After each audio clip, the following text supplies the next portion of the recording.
Sir.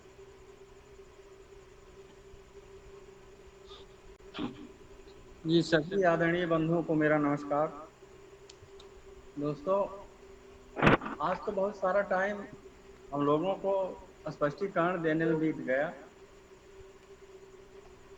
और time का बड़ा लोगों ने बहुत कहा कि बेशकीमती टाइम हम लोग बर्बाद कर सकते हैं। बात तो ठीक कहा। मैं खैर इन बातों में बहुत बाद में लास्ट में हो सकता है कुछ मेरा भी स्पष्टीकरण हो जाएगा, लेकिन मैं शुरू करता हूँ जो हमारा सब्जेक्ट है। वो सब्जेक्ट ये है कि जो परिसीमन होता है पार्लियामेंट का या विधानसभाओं का, उसका एक कानून होता है और आयोग तय किया जाता है और वो हाई लेवल की कमेटी, हाई पावर कमेटी उसको तय करती है। वो जो रिपोर्ट होती है वो कहीं किसी कोर्ट में चैलेंज नहीं की जा सकती। तो हाई पावर कमेटी का जो कमीशन होता है, परिसीमन आयोग जो जिसको कहा जा सकता है, उसका जो रिकमेंडेशन होता है उसको किसी भी कोर्ट में चैलेंज नहीं किया जा सकता। एक बात। दूसरी बात ये कि जो परिसीमन होता है इसके पहले जनगणना बहुत आवश्यक होती है। जनगणना आगे आगे चलती है, उसके बाद परिसीमन उसके पीछे उसी के आधार पर तय कर लिया जाता है। दो तीन चीज़ें हैं जो बहुत इम्पॉर्टेंट हैं और ये इतना इम्पॉर्टेंट मुद्दा है जो पूरे देश के मुकद्दर को 10 सालों तक वो तय करता है कि अच्छा रहेगा कि खराब रहेगा, विकसित रहेगा, विकासशील रहेगा, कि विकास की कोई धारा बहेगी कि नहीं बहेगी, ये तय करता है। तो ये एक शेर से मैं शुरू करता हूँ। वो शेर बहुत मशहूर ऐतिहासिक ढंग से रहे हैं, अल्लामा इकबाल साहब।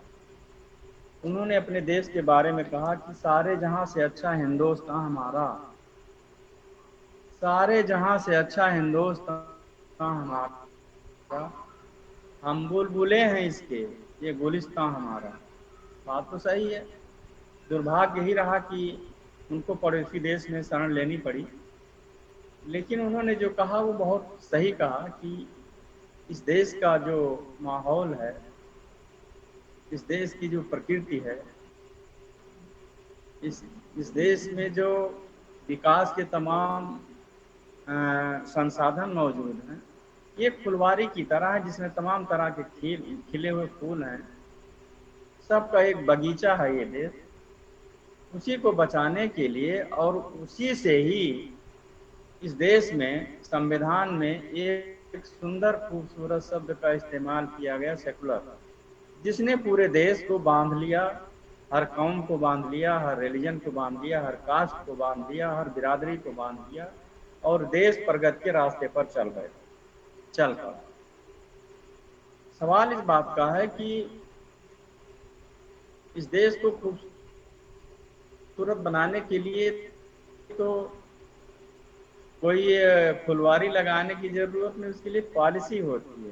फुलवारी लगाने का मतलब एक पॉलिसी होती है। खूबसूरत पॉलिसी ले आइए, खूबसूरत आप कानून बनाइए, जनता के हितों पर ध्यान दीजिए। जैसे भी हमारे काशीनाथ जी बहुत अच्छे ढंग से रख रहे थे, मैं सुन रहा था। इन्हीं की बातों में रखते हुए पार्लियामेंट और विधानसभाएं अपने अपने कानून पास करती हैं। एक सच बात यह है कि अगर आपने चुनाव सही कर लिया, पॉलिसी सही बनेगी। अगर आपने चुनाव गड़बड़ कर दिया,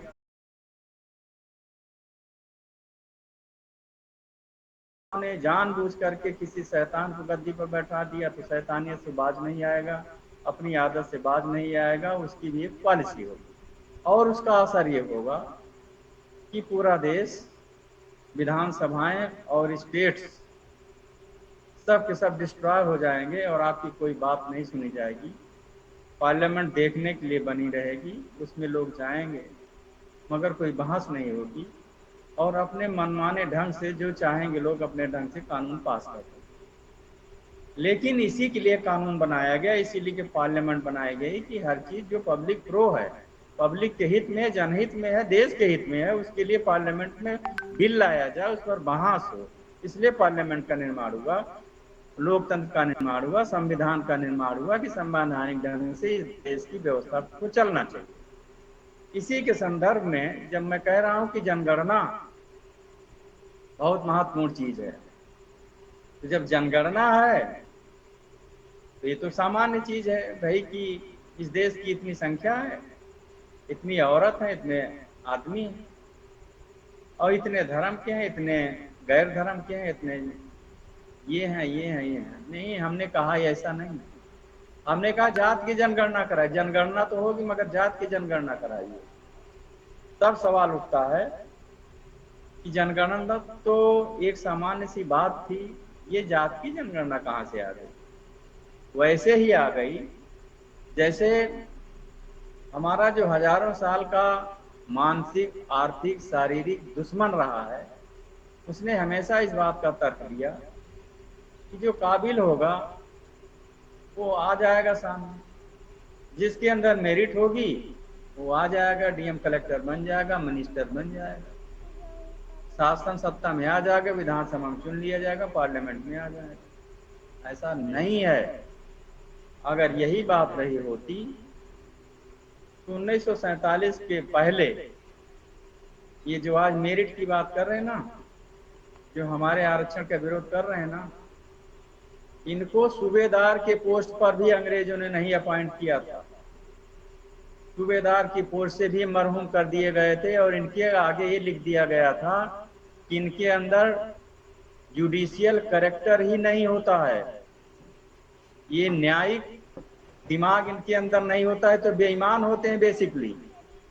इसलिए रिजर्वेशन की जरूरत पड़ी, इसलिए आरक्षण की जरूरत पड़ी, इसलिए पब्लिक पॉलिसी की जरूरत पड़ी कि आखिर कौन लोग होंगे जो इस तरह की पॉलिसी तय करेंगे, कौन लोग होंगे जो पब्लिक के लिए लड़ेंगे, कौन लोग होंगे जो पब्लिक के लिए बहस करेंगे। तब पार्लियामेंट के लिए जरूरी हो गया कि जातीय जनगणना जरूर कराई जाए, और उसी के आधार पर ये जो डिलिमिटेशन है, परिसीमन का सवाल आया, तब वहां से शुरू होता है।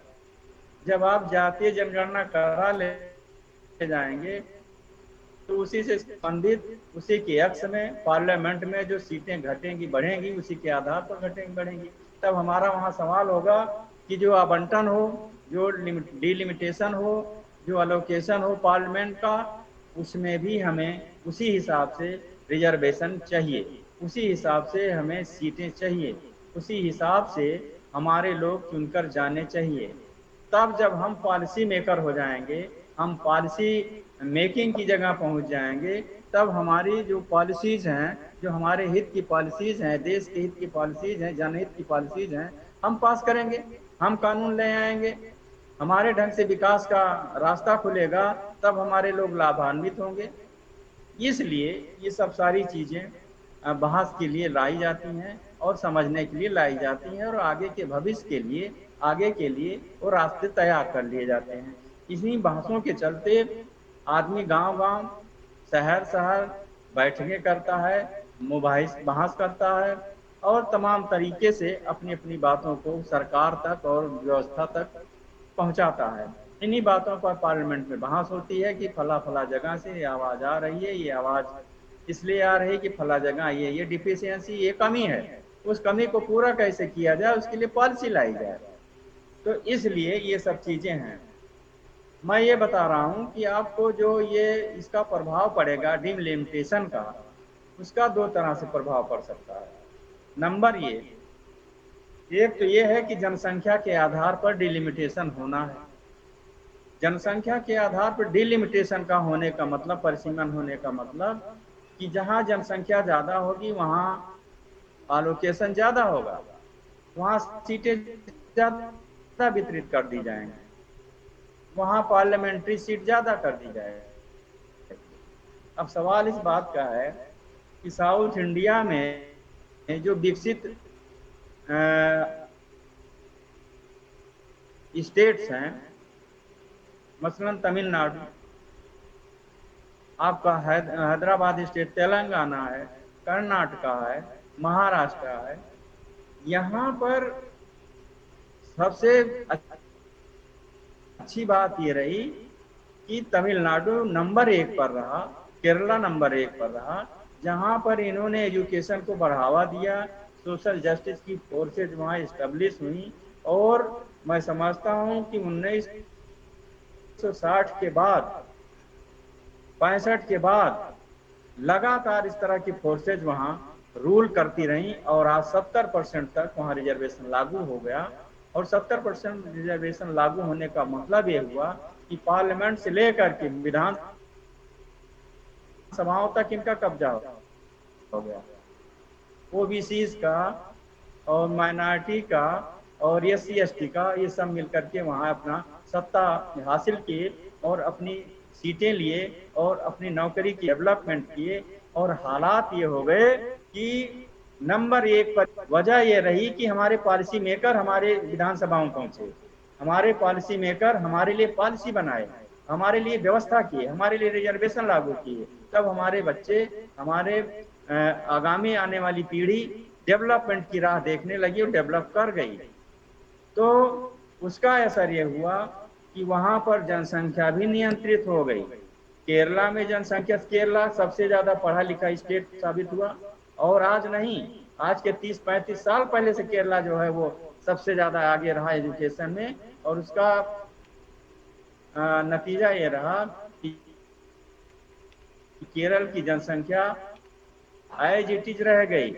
वहाँ इसका मतलब हुआ कि पढ़े लिखे लोग केवल विकास के रास्ते पर ध्यान दिए, एजुकेशन पर ध्यान दिए, जॉब पर ध्यान दिए, अपने उस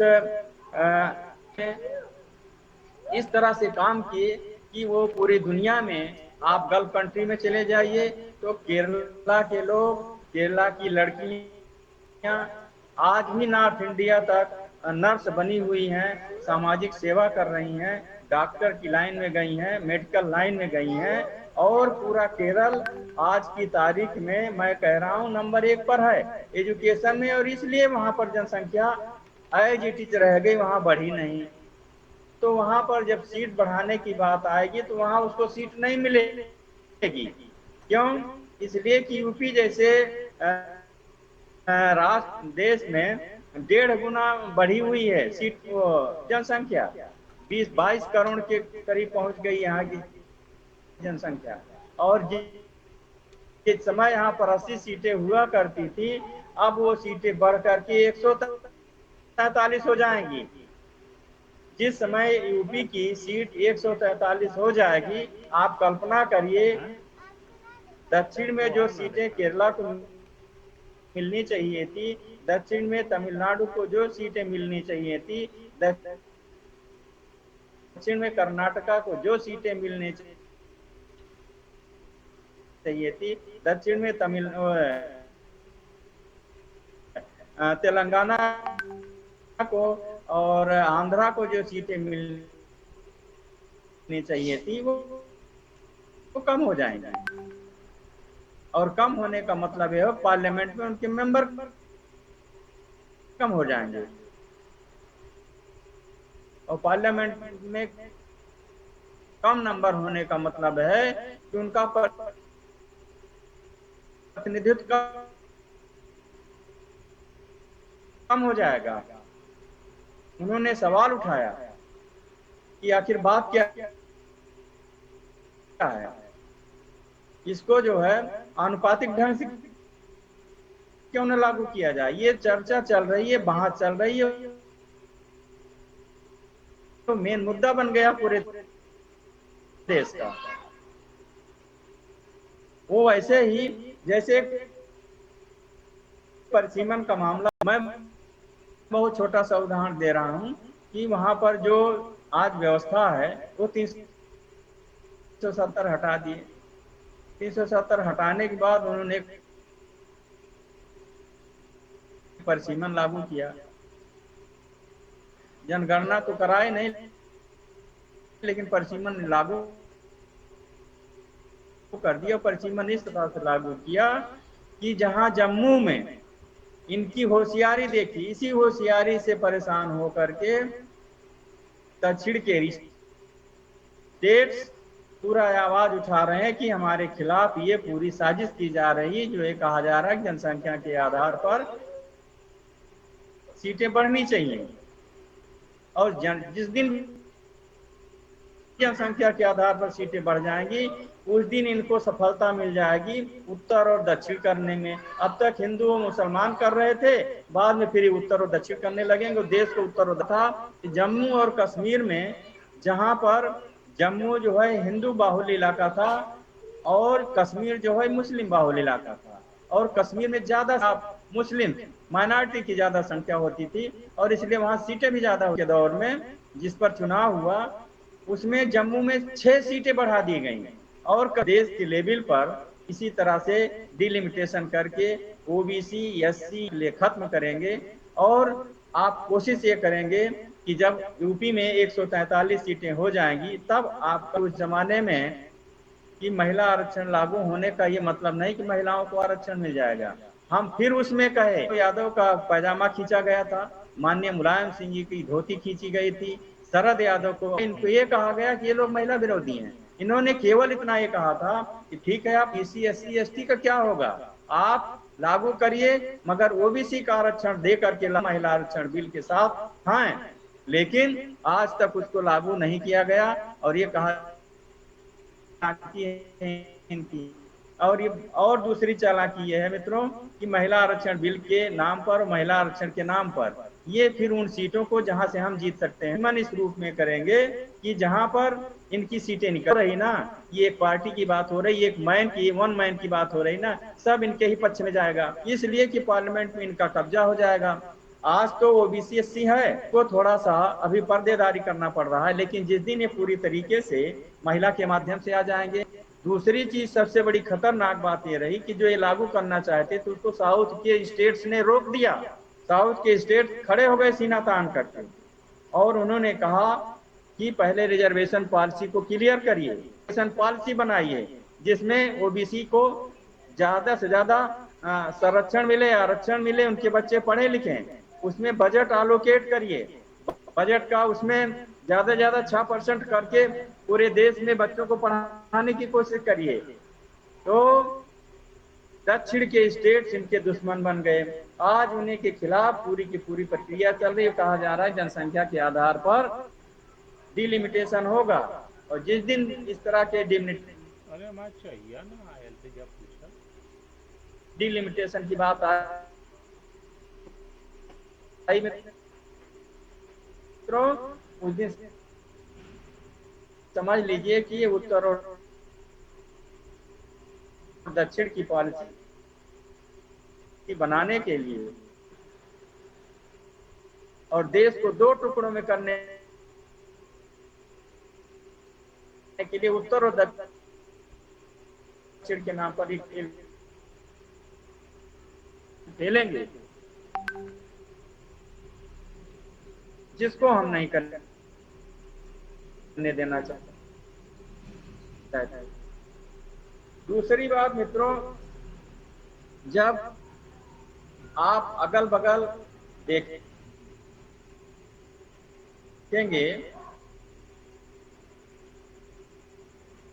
कि जब डिलिमिटेशन हुआ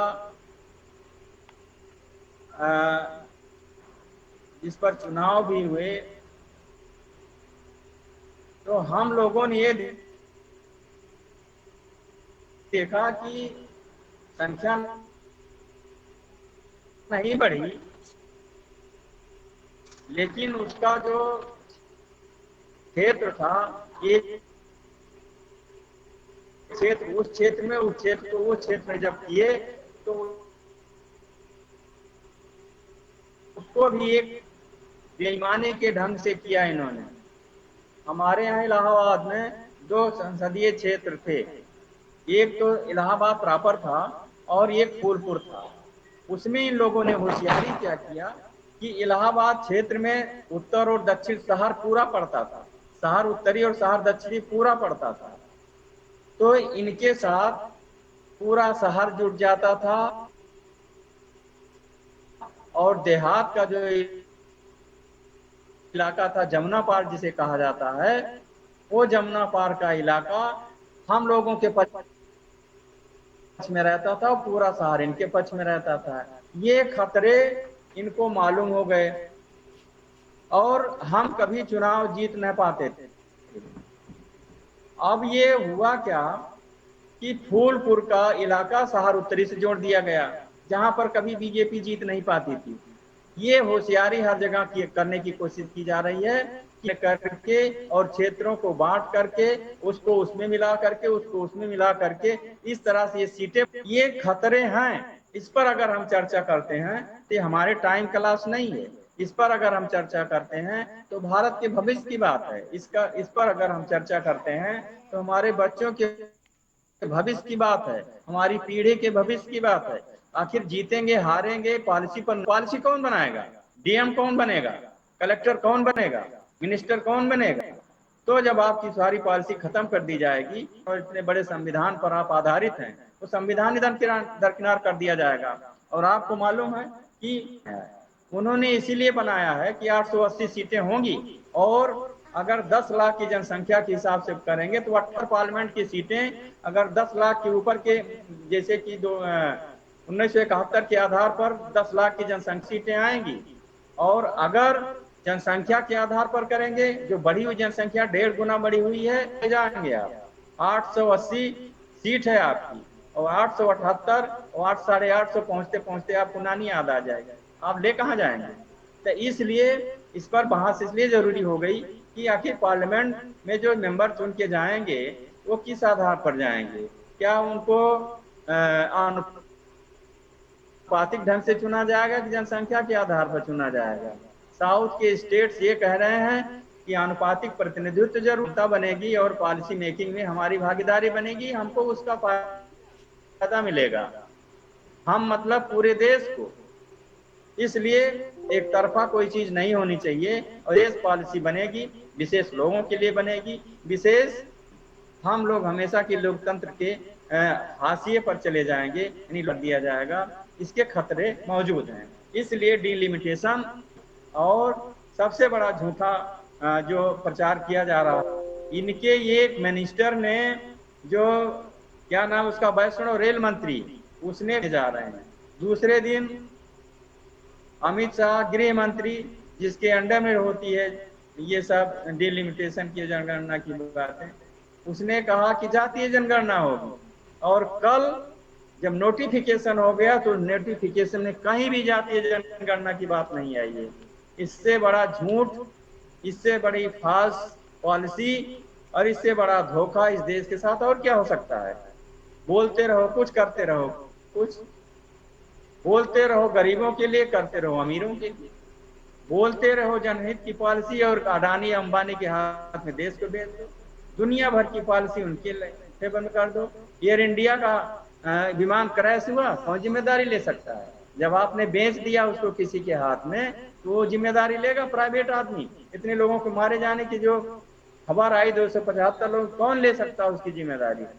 इसलिए नहीं ले सकता कि प्राइवेट सेक्टर में चला दिया, बेच दिया गया बनियों के हाथ में। बनिया किसकी जिम्मेदारी, किसकी लाइफ के, देश की लाइफ की क्यों लेगा? वो तो लाभ के लिए गया है ना, लाभ के लिए सारा काम करता है। जैसे कि हमारे एक भाई ने कहा कि हमको क्या लाभ है, तो वो बनिया गिरी है वो, जो लाभ के लिए केवल बात करते हैं, केवल एक दाढ़ी मारने की बात करते हैं, बेईमानी की बात करते हैं, धोखे की बात करते हैं।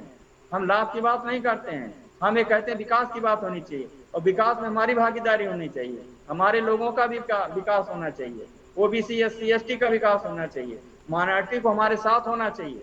तब जाकर के एक सुंदर देश बनता है, जिसकी कल्पना किया गया था 1947 के पहले, जब हमारा कॉन्स्टिट्यूशन डिबेट में भी नहीं था। सारे जहां से अच्छा हिंदुस्तान हमारा, हम बुलबुलों हैं इसके, ये गुलिस्तान हमारा। हमारे मनीषियों ने, हमारे विद्वान दोस्तों ने, हमारे विद्वान पूर्वजों ने, डॉक्टर भीमराव अम्बेडकर जैसे मनीषियों ने, तो ज्योतिबा राव फूले साहब ने, जो और तमिलनाडु से डीएमके के वो बहुत बड़े लीडर पेरियार साहब ने, जो आंदोलन चला, उसकी जरूरत इतनी सख्त आ पड़ी है कि डिलिमिटेशन अगर नहीं समझ में आया लोगों के, तो पार्लियामेंट तबाह कर दी जाएगी। वन नेशन और वन इलेक्शन और वन मैन पॉलिसी होकर के रह जाएगी। वन नाम की कोई चीज होती नहीं। आप दिमाग में एक चीज रख लीजिए मेरे भाइयों कि वन चीज कोई होती नहीं है। वन को वन कहने के लिए भी वन की जरूरत होती है। यानी कि एक आदमी ऐसा होना चाहिए जो किसी को कहे वन, हाँ। तो एक तो वो वन हो गया, आप जो कहने वाला वो दूसरा हुआ कि नहीं हुआ। तो वन नाम की कोई चीज नहीं होती है। हाँ? इसीलिए हम लोगों ने कहा कि ईश्वर और गॉड को कहने के वह तो लिए भी होते हैं। जनता की जरूरत होती है, आदमी की जरूरत होती है जिसको भगवान कह सके। भगवान अकेला अगर सात घूमेगा हो गया करीब, और साढ़े कोई छः जनता सात हो ही गया। नहीं रहेगी तो घूमता रहे, उसको भगवान कहने के लिए भी तो जनता चाहिए ना भाई। चलो ठीक है, लीडर यही को, सब मिला। लीडर अपना ऐसा घूमता नहीं रहा, करना चाहिए, चलिए। घूमता रहा, अगर उसको कोई लीडर नहीं मानता तो घूमता रहे। लीडर कहने के लिए लोग चाहिए ना। पॉलिसी बनाने के लिए लोगों को चाहिए कि ना चाहिए। पॉलिसी बनाने के लिए लोगों को समस्याओं के बारे में, समस्या के लिए, समाधान के लिए उस पर बहस करना चाहिए कि नहीं चाहिए। आखिर जो ये कहा जा रहा है, अभी हमारे मित्र ने शुरू में ही बड़ा भारी सवाल खड़ा कर दिया हम लोग मीटिंग पर ही, कि आप टाइम बर्बाद करते हैं, 1 घंटा टाइम आप लोगों का ले लेते हैं। भाई टाइम कहाँ ले लिया जाता है? टाइम नहीं ले लिया जाता। लोगों ने तो इस देश की आज़ादी के लिए, इस समाज के बेहतरी के लिए, समाजवादी व्यवस्था के लिए, लोकतंत्र के लिए, संविधान के लिए, देश की आज़ादी के लिए जान दे दिया, कुर्बानी दे दिया और फांसी लटक पर लटक गए। और आप कह रहे हैं कि 1 घंटा आप लोगों का ले लेते हैं। भाई ऐसा नहीं है, हम लोग टाइम नहीं लेते हैं। हम लोग ये कहते हैं कि आओ मिलजुल करके एक बात करें। उस बात का एक लब्बुल लुबाब ये होता है कि देश के समाज की बेहतरी की बात होती है, पॉलिसी की बात होती है। अगर हम लोग कुछ जानेंगे नहीं, समझेंगे नहीं, तो हम लोग भी उसी तरीके से अपने एक दायरे में कूप मंडूक की तरह पड़े रहेंगे और हम लोग कुछ जानेंगे नहीं दुनिया में क्या हो रहा है। इसलिए बहस होना जरूरी है, इसलिए टाइम देना जरूरी है, इसलिए उस पर समर्पित होना जरूरी है। कुछ लोग निकलेंगे तब कुछ लोगों का भला होगा। जब सब लोग निकलेंगे तो सब लोगों का भला होगा। सारे लोग निकलेंगे पूरे देश का भला होगा। इसलिए इस पॉलिसी पर, इस पर कोई भी पॉलिसी जो हमारे नाभिक साहब या हमारे मित्र लोग जो रखते हैं, बहुत सोच समझ कर रखते हैं। इस पर बात करने के लिए रखा जाता है कि हमारा भी एक स्टैंडर्ड होना चाहिए, हमारी भी सोच की एक दायरे बढ़ने चाहिए। हम ठीक है, हम एक संघ चलाते हैं, संघ की अपनी एक नियमावली है, संघ के अपने एक उद्देश्य हैं। उसका सब कौन नहीं उसका पालन करेगा? कौन वहां नहीं जाएगा? कौन वहां समय नहीं देगा? सब समय देंगे, हम लोग भी देते हैं और जा करके समाज में भी बैठते हैं, ऐसा नहीं है। लेकिन होल जो ये एक अम्ब्रेला है, उस अम्ब्रेले के नीचे रहना है। वो अम्ब्रेला ही जब फट जाएगा, यानी कॉन्स्टिट्यूशन के नीचे, पार्लियामेंट के नीचे, विधानसभाओं के नीचे हमें रहना है और उसी की पॉलिसी से हमारी जिंदगी चलनी है, समाज चलना है, तो हम उस पर बहस भी ना करें, हम उस पर टाइम भी ना दें, ये अच्छी बात नहीं होगी। हमें टाइम देना चाहिए, हमें उस पर बात करनी चाहिए और समाज हित में ही बात करना चाहिए। हम अपने हित की बात कहाँ करते हैं? जब समाज का हित होगा तभी हमारा हित हो जाएगा। वही ना कि जंगल में आग लगी हुई है और आप कह रहे हैं कि भाई कौन बुझाने वाला है? नहीं, सबको मिलकर बुझाना पड़ेगा या सबको भाग जाना पड़ेगा। और सबको भागने का मतलब है जब पूरे जंगल में आग लगी तो बच ना पाओगे। इसलिए मिल करके उसको बुझाने की बात करनी चाहिए। समस्या है तो सबकी समस्या है और सबको मिल करके उसे सॉल्व करना चाहिए, किसी को भागने की, और कोई भाग करके बच नहीं सकता है। क्योंकि आग लगी होती है जब ना, कोई बचता उचता नहीं है। ये खाम ख्याली है कि हम बड़े होशियार हैं, बड़े तीरंदाज हैं, हम बच जाएंगे, हम क्यों टाइम दें। ऐसा कुछ नहीं होता होता। एक चीज और कह के अपनी बात समाप्त करता हूँ दोस्तों, कि राजा राम जी ने हमारे बहुत अच्छे ढंग से कुछ बातें बताया और स्पष्टीकरण दिया, बहुत क्लियर ढंग से। मैं उसको थोड़ा सा 1 सेकंड के अंदर मैं स्पष्ट कर दूं कि जब ये कहा जाता है कि हम टाइम बर्बाद करते हैं ना, मैं उसी पर आ रहा हूँ 1 सेकंड के लिए, कि जब हम सुबह उठते हैं ना, 1 कप चाय जो पीते हैं वो भी राजनीति के ही तहत पीते हैं। कैसे? जो चीनी मिलती है उसमें मिलाई जाती है, जो गैस उसमें मिलाई जाती है और जो और मटेरियल उसमें मिलाए जाते हैं, वो सब पॉलिसी पार्लियामेंट से, गवर्नमेंट से, सरकारों से वो बनाई हुई पॉलिसी के तहत होती है। चीनी महंगी होगी, चाय की पत्ती सस्ती होगी और गैस महंगी होगी, सस्ती होगी, ये पॉलिसी मेकिंग में होती है। उसके आधार पर आपकी चाय महंगी हो सकती, सस्ती हो सकती है। आप बच कैसे सकते हैं? आप वहां से कैसे बच सकते हैं? आप राजनीति से कैसे बच सकते हैं? सारी चीज तो राजनीति पर आधारित है, तो आप राजनीति से कैसे भाग सकते हैं? आप अकेले कैसे रह सकते हैं? आप रह लीजिए अकेले, आपको रहने ही नहीं दिया जाए। आप पक्ष या विपक्ष कहीं तो रहना आपको पड़ेगा ही। क्यों? इसलिए कि डेमोक्रेसी को अगर जिंदा रहना है और लोकतंत्र को जिंदा रहना है, संविधान को अगर हमें मौजूद देखना है, मजबूत अपने को देखना, समाज को, देश को देखना है, तो डिस्कशन तो जरूरी है, बहस पर जरूरी आना है और पॉलिसी पर बात करना जरूरी है। इन्हीं बातों के साथ अपनी बात